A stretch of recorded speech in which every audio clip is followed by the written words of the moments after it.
Danse mieux que l'animatrice. On sait qu'on a quelque chose de spécial qui se passe en studio. C'est le cas ce matin. Jacinthe, salut. Bonjour à vous. Bonjour, Romy. Allô? Je voudrais te présenter Pénélope Romy, qui est une de mes étudiantes, en fin de compte, et qui est au Superdog, qui fait partie de la grande équipe canadienne de danse. Oui.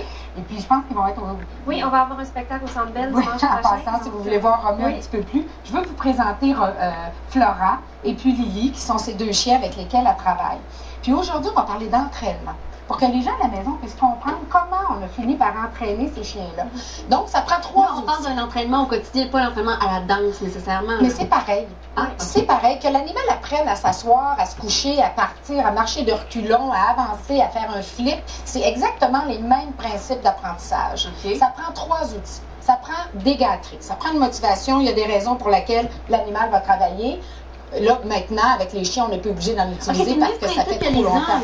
C'est ça que je comprends, oui. Ça marche un peu de la... Mais la gâterie coûte moins cher. Elle est moins demandante. Elle s'achète des animaleries. Ça prend des gâteries. Ça prend cet outil-là.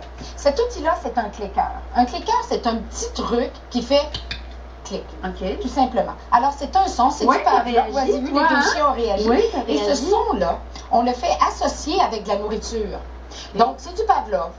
D'accord? Donc, la cloche faisait saliver les chiens. Alors, on clique, on donne une gâterie. On clique, on donne une gâterie. Je pense qu'ils attendent leur gâterie en ce moment.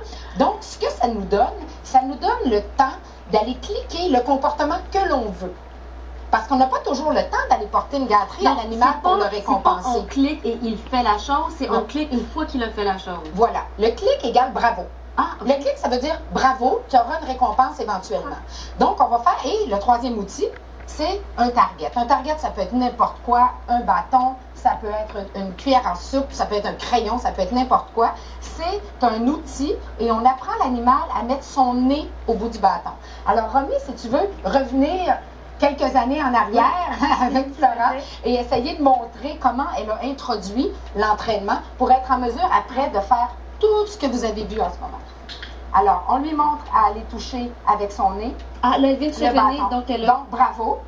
Donc, bravo. On clique, on donne un biscuit. OK. D'accord? Alors, à chaque fois que l'animal fait un comportement que l'on aime, on clique et on donne un biscuit. OK. C'est tout. Alors là, ça fait qu'on peut l'utiliser pour faire tourner. On peut l'utiliser pour faire reculer l'animal. On peut l'utiliser pour entrer entre les jambes, pour rouler alentour, pour les faire sauter. C'est exactement les techniques utilisées pour entraîner les dauphins.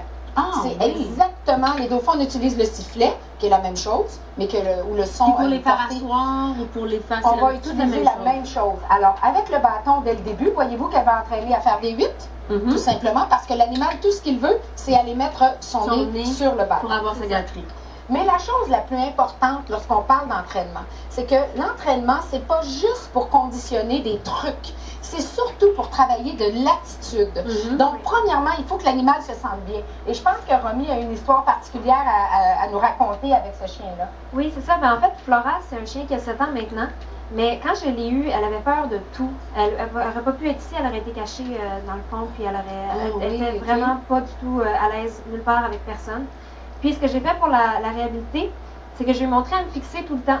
Donc, dans le fond, elle a toujours, son attention est toujours fixée sur moi. Alors là, si elle lui demande de la regarder, vous voyez Flora qui a peur de tout le monde. Personne ne peut aller la flatter, mais en ce moment, elle a les biscuits ici, mais Flora la regarde et la regarde constamment. Donc, tout ce qu'elle a entraîné, c'est qu'à chaque fois que tu portes attention à moi, je te clique, je te donne un biscuit. Porte attention à moi.